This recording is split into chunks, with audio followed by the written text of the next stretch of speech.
시청자 여러분 안녕하십니까. 11월 9일 시사정담 시작하겠습니다. 배종찬 인사이트K 대표님 나오셨습니다. 시청자 여러분 좋아요, 구독 많이 눌러주시고 응원과 격려 부탁드리도록 하겠습니다. 배 대표님, 예. 정치 브로커 명태규라는 사람이 느닷없이 나타나갖고 9월 초부터 두 달여 동안 온 나라를 휘젓고 있습니다. 정치권뿐만 아니라 윤석열 대통령 부부까지도 협박하는 그런 사태가 지금 빚어지고 있지 않습니까? 그래서 창원지검에서 8일에 이어서 9일에도 소환해서 명태균에 대한 수사를 지금 벌이고 있는데요.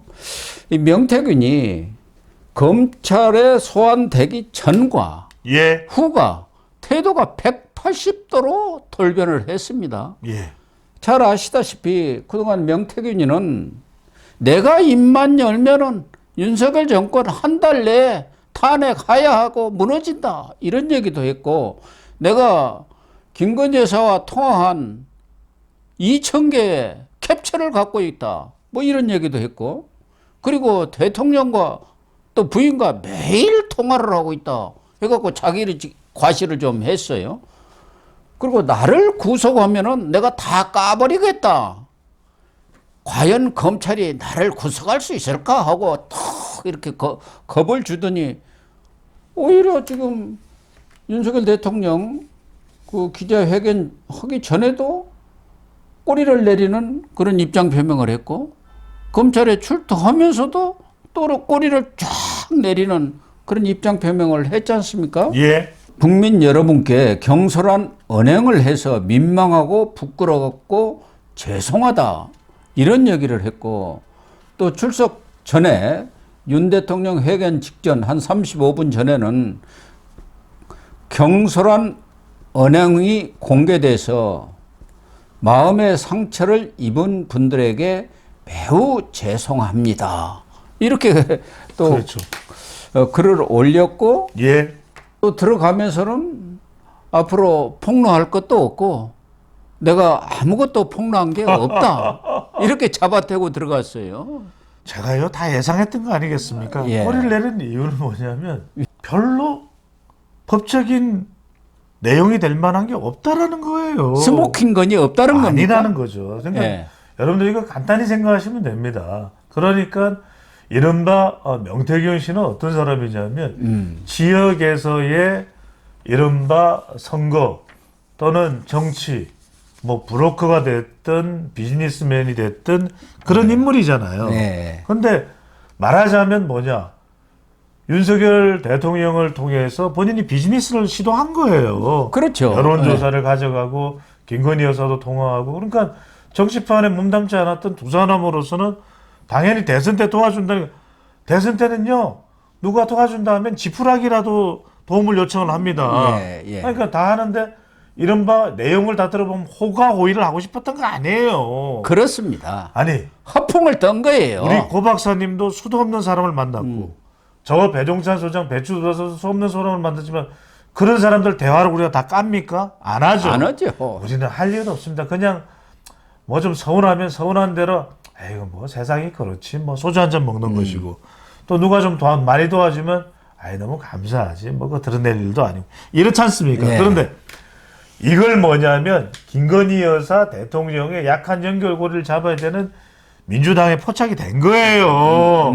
그러면 민주당은 그거를 국정감사도 앞두고 있었고 그걸 뭐 정말 동네방네 다 공개를 할 거 아닙니까? 거기에 강혜경 씨 이른바 명태균이라는 사람은 주변 사람에 대한 통제도 안 돼 있는 거예요. 그러니까 강혜경 운전사까지 둥둥 우화된 거예요. 그러다 보니까 자충우동 우충자돌 뭐 자항우항 우왕좌왕 된 거 아니겠습니까? 그런데 자 검찰에서 그러니까 어머네 이거 검찰이요 큰일 나버렸네 이렇게 되는 거 아닙니까? 예. 그러면 검찰에서 이야기를 할 때는 자기는 이제 우왕좌왕 자항우왕을 할 수가 없는 거예요. 그렇죠. 내가 살아야 되기 때문에 생존 전략인 겁니다. 지금 이 사람은요 수사 진행해 보십시오. 윤석열 대통령과 김건희 여사와 관련된 내용 별로 없어요. 그러면은 대통령이 뭐 공천에 김영선 전 의원 한 사람을 대통령 댓글 노릇하던 이 사람 안 주면요 당이 끝장날 줄 알아요. 내가 대통령이잖아. 그렇게 말을 하겠어요. 안 하죠. 안 합니다. 그러면은 그때 당대표는 이준석이고 공정관리위원장은 윤석열인데 두 사람은 바보입니까? 바보예요. 그럼 이거는 더 이상 생각해볼 국민이 바보입니까? 그러니까 이제 지금은 딱 봤을 때 변호인도 정치인을 잘 알고 있는 김소연 변호사예요. 그 이야기는 자기 살아야 되겠다 이거예요. 그러니까. 그래서 만약에 자기가 김영선 전 의원하고 걸려있는 이 커넥션과 관련해서도 김영선 전 의원은 바보입니까? 오선 의원의 서울대 법대를 나온 사람이에요. 그럼 이 사람은 자기가 도망가야 될, 자기가 비껴가야 될, 뭐 도망이라는 건 정치적 도망을 이야기하는 겁니다. 뻔하게 알고 있어요. 그러면 지금 살아야 될 사람은 누구예요? 명태균밖에 없어요. 나 살아야 되지 하면서 자기 살 국리를 하고 있는 겁니다. 지금 그래서 뻔한 거예요. 동네방네 떠들다가 동네방네 떠들 일도 아닌 거죠. 그래서 본인이 이제는 차분하게 이제는 검찰에 소환되고 재판받아야 되고 내가 살아야 되니까 조용할 수밖에 없고 제가 말씀드릴게요. 이제 서서히 명태균 관련되는 이슈는 가라앉을 수밖에 없어요. 그러니까 명태균은 폭로를 하면은 혹시 윤석열 대통령이라든가 권력 측에서 검찰한테 압박을 가해가지고 자기에 대한 수사라든가 이런 것을 안 할 것으로 이렇게 예상을 했는데 오히려 폭로가 부메랑이 된 것 아닙니까? 그럼요. 어마어마한 걸 막 터트려 놨어요. 사실도 아닌 거. 또 뻥튀기를 했는데 그게 검찰에 가서 딱 조사에 들어가니까 이게 다 미천이 지금 나오게 생겼으니까 몸을 내릴 수밖에 없고. 근데 돈은 1원 한 푼도 안 받았다. 오히려 강혜경이가 어부다버지 무슨 병원비로 2천만 원 달라고 오고 또 운전기사는 비례대표를 달라고 협박을 했을 뿐이다 뭐 하면서 그런데 이 돈을 안 받았다는 얘기 이것도 말이 되는 소리입니까? 그러니까 이건 수사받으면 다 나올 내용이에요. 왜냐면은 김영선 전 의원의 계좌, 강혜경의 계좌, 명태균의 계좌, 명태균의 대표 계좌 이런 거 다 뒤져보면 나오는 게 이건 더 이상 할 이야기가 없는 것이고 제가 하나만 말씀드릴게요. 자 보세요. 비슷한 시점에 논란이 불거졌던 인물이 김대남 전 행정관이잖아요. 예. 김대남 전 행정관 딱 보십시오. 깔끔하잖아요. SGI 서울보정법 딱 내려놓고 싹 일체 이야기 안 하잖아요. 왜 다를까요? 왜 다르냐? 김대남 전 행정관은 딱 아는 거예요. 이걸 어떻게 처신해야 되는지. 그러니까 명태균은 몰랐던 것이고 이제서야 아직도 완전히 100% 다 안다고 보기에는 그러면서 막 또 무슨 뭐 패널 나오는 사람들이 어쩌니 저쩌니 또 이야기를 하고 있어요. 그래서 저는 이거는 시간이 조금 지나고 검찰이 2번, 3번 오늘 수사하고 내일 수사하고 뭐 모레 수사하잖아요. 앞으로 이제 계속 또 수사가 이어질 텐데 그런 거 되면서 다 가라앉을 수밖에 없습니다. 그러니까요. 느닷없이 자기의 그런 여러 가지 그동안 폭로한 것들은 자기는 폭로한 바도 없다고 하는데 폭로를 얼마나 많이 했습니까? 김건희 여사의 메시지 같은 걸 올리고 자기가 폭로하면은 입을 열면은 한 다리만 무너진다. 그런 것들이 다 폭로 아닙니까? 뭔가 어마어마하게 갖고 있는 것처럼 2,000개의 무슨 이런 노국지 파일을 갖고 있다. 이런 것들이 다 폭로 아닙니까? 그런데 자기는 폭로 하나 한 게 없다고 그것은 강혜경이야 뉴스토마토라는 2개의 산 이게 곧 무너질 것이라 하면서 뉴스토마토고 강혜경한테 책임을 넘기까지는 좋은데 이걸 전부 어제 조사하고 나와서는 언론 탓으로 지금 넘겨버린 거 아닙니까? 언론 탓으로 뜬금없이 사실은 이 명태균이가 그동안 언론 플레이를 얼마나 많이 했습니까? 아무래도 언론은 그게 뉴스가 되니까 또 명태균 이야기가 어마어마한 정치적 파장을 일으키니까 가서 취재를 할 수밖에 없고 언론도 사실은 팩트체크를 해갖고 좀 취재를 하셔야 하는데 거의 명태균의 언론 플레이에 놀아났다고 할 수가 있는데 그것도 언론도 명태균이가 취사 선택해갖고 자기 입맛에 맞는 무슨 JTBC다, MBC다, 무슨 채널에다 이런 데만 쭉 흘렸던 거 아닙니까? TV 방송도 다 출연했잖아요. 누가 뭐 강제로 출연하라 그러는데 본인이 출연한 거잖아요. 그래놓고는 갑자기 언론 탓을 하고 나선 그러니까 거예요. 왜 출연했냐 이거죠. 왜 인터뷰했냐 이거죠. 그러니까 검찰에 가서 수사를 받아보니까 언론은 명태균이가 이야기한 대로 또 보도를 할 수밖에 없지만 검찰에서는 일일이 따지지 않습니까? 아유. 가보니까 이게 아니거든. 신랑 생긴 거예요. 지금 창원지검이요. 예. 거의 검사까지 더 충원해서 서울중앙지검 11명이 지금 반부패 특수조사의 그 버금가는 일부 정도의 버금가는 숫자예요. 이렇게 되면 본인은 꼼짝 못해요. 예. 그러니까 딱 검사하면, 그러니까 제가 늘 말씀드린 게 있습니다. 제가 다른 방송에서 이야기했는데 누가 그러더라고요. 지금 명태균이 뭘 많이 지고 있나 보죠. 저한테 물어보더라고요. 제가 데이터 분석 여론조사 전문가니까 제가 그냥 데이터로 이건 분석할 사안이 아니기 때문에 이렇게 이야기했어요. 검사 한번 만나고 오면 달라질 거예요. 그래서 그러면요. 딱 달라지잖아요. 검사들은 피의자가 오기 전에 모든 내용을 철저히 딱 조사해 놓고 일일이 따집니다. 휴대폰이 몇 대인 것까지도 다 압니다. 예. 그러다 보니까 이거 안 되겠구나. 무릎을 꿇는 게 최고구나. 이런 생각을 할 수도 있고. 그렇죠. 또 지금 그동안에 하는 태도와 너무 다른 것은 폭로를 한 적도 없고 그 김소영 변호사 폭로를 할 계획도 없고 아무것도 가진 게 없고 또 검찰한테 제출한 자료도 없다. 뭐 이렇게 얘기하는 거 보면은 아직도 권력 핵심부에 내가 더 이상 앞으로 폭로를 안 할 테니까 대충 좀 적당한 선에서 끝냅시다. 이런 메시지를 보내는 것 아닌가. 그런 생각도 얼핏 들더라고요. 이 친구 하도 머리를 잘 굴리니까. 근데 아무리 그렇게 해봐야 검찰에서 더 밝힐 게 없고 수사하고 이러면은 이제는 본인한테 달려 있는 건데 그런 협박이 검찰에 통합니까? 안 통하죠. 그런데 가장 중요한 것은 그 핸드폰 확보거든요. 그렇죠. 본인은 뭐 불태우겠다, 없앴다 하지만 없앨 리가 없지 않습니까? 그렇습니다. 본인이 늘 이야기했죠. 핸드폰이 변호사다. 제일 중요한 것. 그렇기 때문에 경우에 따라서는 핸드폰에 들어있는 그런 내용들을 만약에 자기가 구속이 될 가능성이 있다.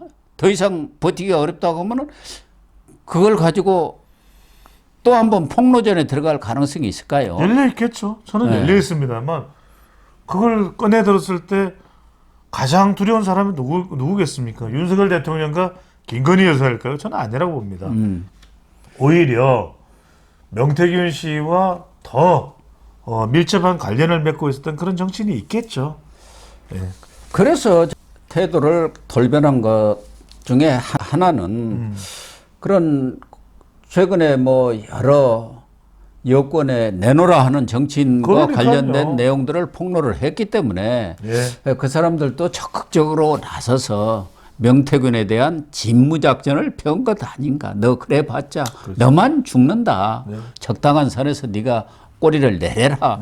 이렇게 했을 가능성도 있는 거 아닙니까? 그렇습니다. 그랬을 수는 있겠죠. 명태균에 대해서. 그래서 갑작스럽게 또 아주 또 급작스럽게 꼬리를 내는 이유가 되겠지만 또 하나는 뭐냐면 방금 전에 고 박사께서 말씀하셨던 여전히 여지를 남기면 야야 나 좀 구해줘. 좀 네. 구호 활동해줘라고 외치고는 있지만 호소하고는 있지만 관련된 정치인들이 과연 그렇게 할까요? 안 합니다. 제가 보기에는 안 하고요.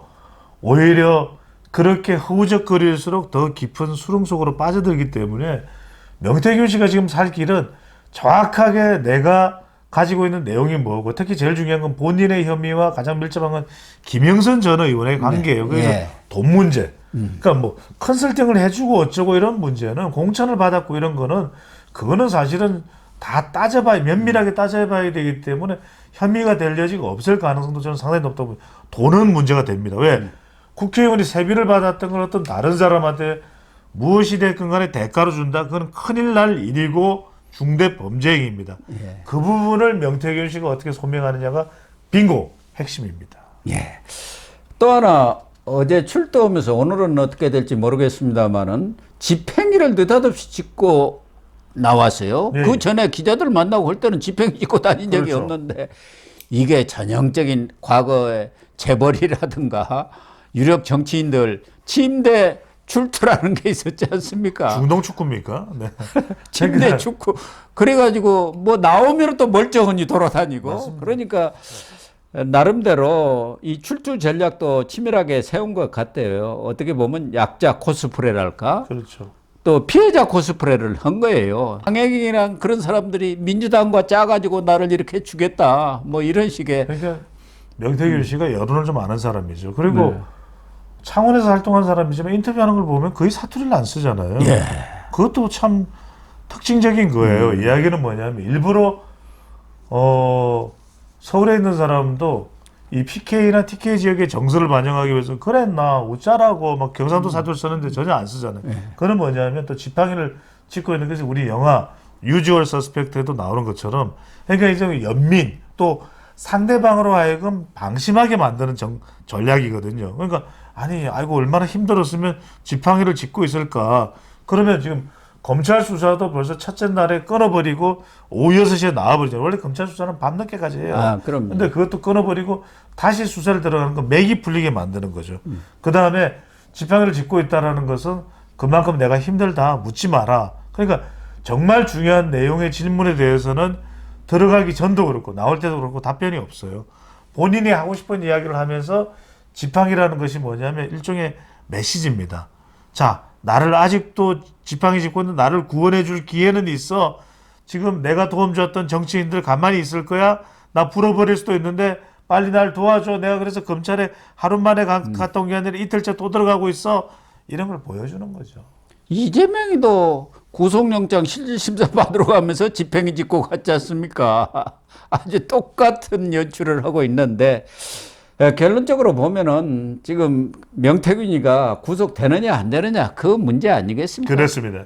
핵심은 이 부분일 것 같아요. 증거인멸과 관련된 부분이라 오늘 이제 태도가 결정이 날 것 같은데 오늘도 명태균 씨가 조사를 받고 나오면서 또 무슨 내가 더 입을 열 여지가 있는데 이렇게 운운하면 그게 이제 증거인멸과 연결될 수 있거든요. 예. 도주는 아니겠죠. 지팡이를 짚고 있는데 도망간다면 이건 이상하잖아요. 예. 그러면은 저는 구속에 들어갈 가능성이 높아질 것이다 라고 봅니다. 그래서 저도 명태균이가 그 처남한테 핸드폰 뭐 불태우라고 했다든가 뭐 폐기하라고 한 거 그것도 증거인멸이고 또 명태균이를 구속하지 않을 경우 어떻게 되겠습니까? 결국은 권력이 명태균 봐줬거나 뭔가 꿍꿍이가 있구나 이렇게 의식할 수밖에 없지 않습니까? 그렇죠. 그래서 명태균이가 지금 몸부림을 치고 있지만 구속을 피하기는 어려울 것이다. 어렵다. 이렇게 결론을 내려도 될 것 같아요. 그러니까. 예. 그래서 세상을 한바탕 휘저었지만 그 결과는 명태균의 구속으로 본인의 자승자박이 됐다. 예. 그러나 우리 정치권이라든가 언론도 이번에 많이 좀 반성을 해야 할 부분들은 있는 것 같습니다. 반성해야 됩니다. 더 붙여서 뭐 여담입니다만은 명태균 그 녹취록을 민주당이 구입해 가지고 뭐 살라미식도 아니고 계속 간보기식으로 그 녹취록을 거의 뭐 이틀에 한 번 걸로 공개를 하고 있는데 이번에는 명태균이 청와대에서 대통령실을 용산으로 이전하는데도 뭐 개입을 했다. 뭐 이런 얘기가 또 그 관련 녹취록을 공개를 해가지고 그것도 또 화제인 것 같아요. 네, 그러니까 아니 명태균 씨가 김건희 여사에게 청와대에 하루라도 있으면은 정말 큰일 난다, 뒤진다, 그랬다는. 죽는다, 죽는다. 그런 이야기를 한 것이고 그것이 뭐 윤석열 대통령이 용산 이전을 결심한 뭐 근거였다.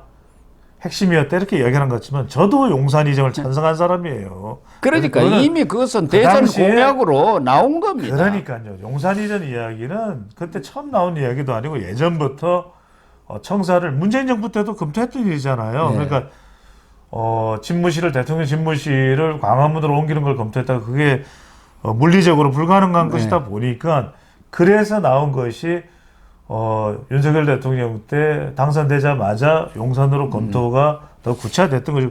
실제로 그때 전문가들도 용산 이전 이야기 많이 했어요. 그래서 지금 핵심은 이겁니다.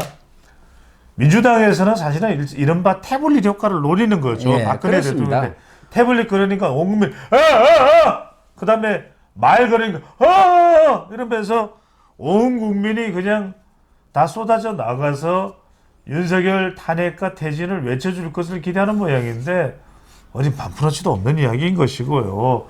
지금 국민들은 무속 또 그 부분에 놀아날 국민들도 없을 것이고 그리고 그것은 박근혜 전 대통령한테도 무속 프레임을 씌웠지 않습니까? 그것에 대한 학습 효과가 있기 때문에 우리 국민들도 이제 무속 얘기를 한들 크게 그렇죠. 믿지도 않을 것 아니, 같아요. 여기서도 정말, 지금 네.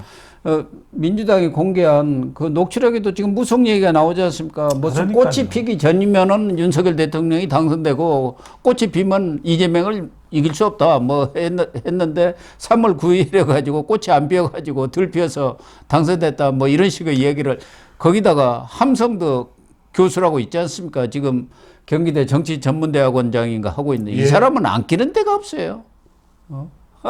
함성덕이도 그 자기하고 했던 얘기를 뭐 인정을 했다고만요. 근데 말이 안 되는 얘기가 1년 내내 꼽히는 경우가 많고요. 그러니까 저는 제일 중요한 건 팩트입니다. 그래서 민주당이 만약에 윤석열 대통령이 탄핵을 당할 만한 그런 헌법이나 법률 위반한 근거의 내용이나 녹취록이 있으면 공개를 해야겠죠. 예. 어쨌든 민주당이 무속 프레임까지 씌워가지고 어떻게든 윤석열 정부를 흔들어 보겠다. 예. 그렇게 애는 쓰는 것 같습니다만은 앞서 얘기한 대로 우리 국민들이 탄핵에 대한 학습 효과를 너무 많이 해가지고 그런데 현혹되지는 않을 것 같습니다. 예.